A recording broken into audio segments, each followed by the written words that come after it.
Assalamualaikum warahmatullahi wabarakatuh.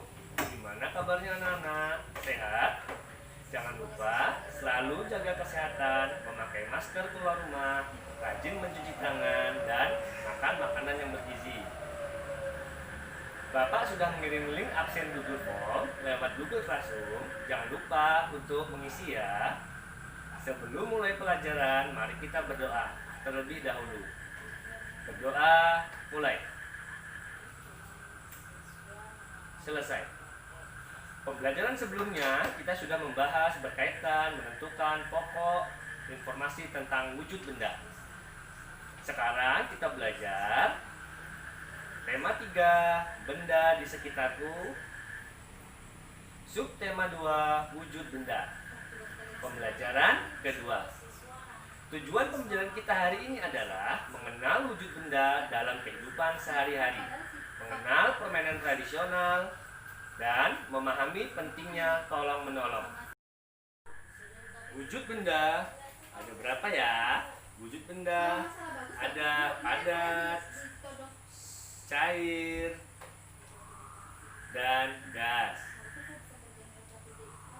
Setiap benda pasti memiliki wujud.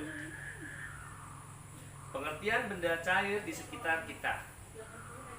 Benda cair adalah suatu benda yang terbentuk cair, mempunyai sifat mengalir, basah, bentuk tidak tetap atau menyesuaikan dengan tempat yang ditempatinya serta volumenya tetap. Berikut adalah gambar tentang benda cair di kehidupan sehari-hari. Gimana anak-anak? Sudah ada bayangan belum tentang selain di gambar? Ayo, coba disebutkan. Contoh benda padat di sekitar kita. Nih, contoh benda padat. Ada pensil, ada sepeda, ada emas, ada besi, ada perabotan rumah tangga, ada meja. Nah, ini semua termasuk benda padat. Jadi apa arti benda padat? Benda padat adalah suatu benda yang terbentuk padat atau solid, yang mempunyai sifat struktur yang kuat, erat, dan kaku, tidak mudah berubah bentuk dan volumenya. Lanjut kita ke contoh wujud gas di sekitar kita.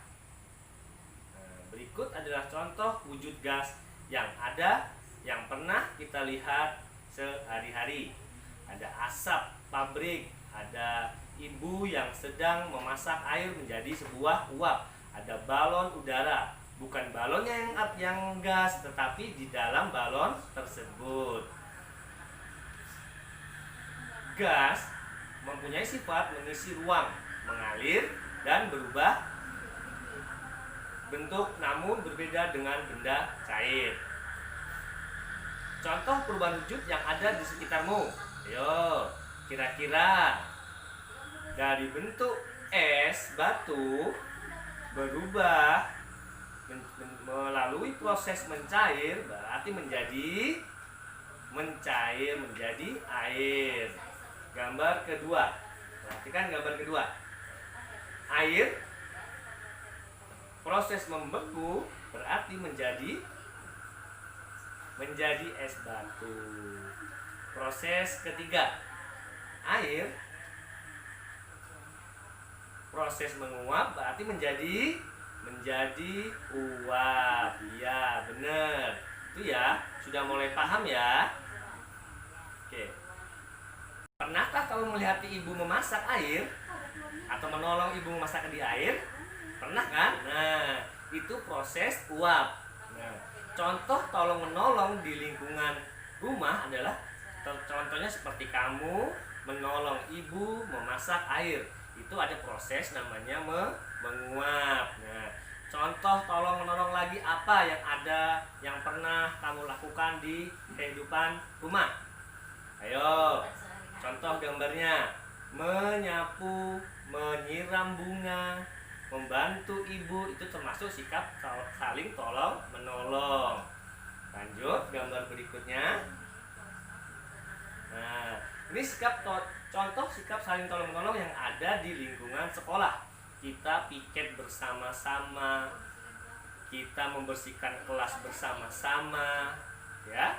Nah, ini contoh sikap saling tolong-menolong yang ada di lingkungan rumah, lingkungan masyarakat, membangun rumah bersama-sama, bergotong royong. Itu adalah contoh sikap saling tolong-menolong.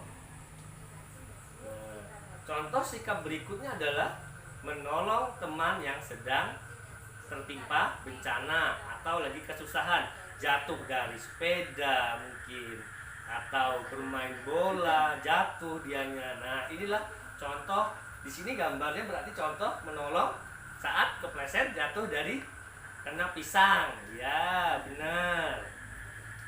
Oke, selanjutnya sikap. Jadi, tolong menolong bisa diartikan mengapa kita harus tolong menolong. Tolong menolong ialah merupakan sikap saling membantu untuk meringankan beban penderitaan maupun kesulitan yang dimana sedang dialami oleh orang lain dengan melakukan sesuatu. Tolong menolong juga dapat diartikan sebagai suatu tindakan yang bertujuan untuk menghasilkan keuntungan untuk pihak lain. Oke, sekarang sudah paham ya apa itu tolong menolong? Nah, tolong menolong termasuk dalam sila kedua dalam Pancasila, yaitu kemanusiaan yang adil dan beradab. Oke, saling tolong menolong itu artinya kita bergerak, kita melakukan gerakan. Nah, kita menyapu tadi, kita mengepel tadi. Nah, itu adalah termasuk gerak manipulatif. Nah, apa sih gerak manipulatif itu? Gerak dasar manipulatif. Ini ada contohnya, gambarnya. Memantulkan bola. Nah, seperti kita piket berarti kita menyapu. Itu termasuk gerakan manipulatif. Memantulkan bola juga termasuk. Gambar kedua adalah menangkap bola. Yang bisa kita lihat, ya, menangkap bola. Dan ada gambar berikutnya melempar bola, menggiring bola, itu termasuk dalam gerak dasar manipulatif. Nah, dari gambar di atas dapat kita simpulkan, bisa dilihat, gerak dasar manipulatif adalah salah satu gerak dasar. Gerak merupakan gerakan yang dilakukan dengan menggunakan suatu alat atau objek. Contoh gerak manipulatif diantaranya adalah menangkap, melempar, menendang, menggiring, apalagi memukul, memantul, dan lain sebagainya. Oke, setelah kita melakukan gerakan, biasanya kita melakukan permainan bersama teman-teman. Nah, apa aja permainan tradisional yang pernah kamu mainkan dari gambar berikut? Ya, ada gambar bermain enggrang. Ada gambar bermain enggrang. Yang kedua, sebelahnya ada gambar bermain, itu namanya bermain rangku alu. Bawahnya bermain tali dan bermain gobak sodor. Ya, bermain tali berarti gerak manipulatifnya apa? Iya, benar. Gerak manipulatif dari kita bermain tali adalah melompat.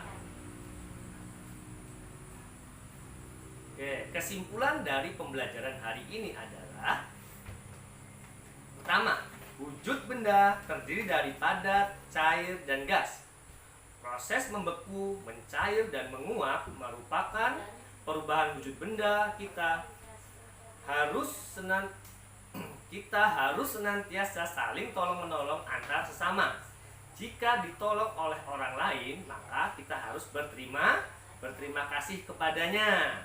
Kesimpulan berikutnya, manfaat gerak manipulatif adalah meningkatkan kelincahan, kekuatan, daya tahan tubuh, dan ketangkasan. Dimana dengan proses kesimpulan ini, kalian sudah dapat memahami apa materi yang Bapak sampaikan hari ini.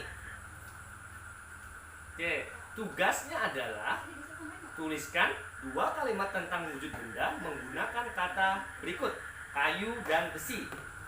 Sebutkan 2 permainan tradisional yang lain yang kamu ketahui yang di luar dari gambar tersebut. Ketiga, buatlah laporan tertulis pengamalan nilai-nilai Pancasila sila kedua di lingkungan rumah. Tugas tersebut kamu kerjakan, kamu kirim melalui Google Classroom.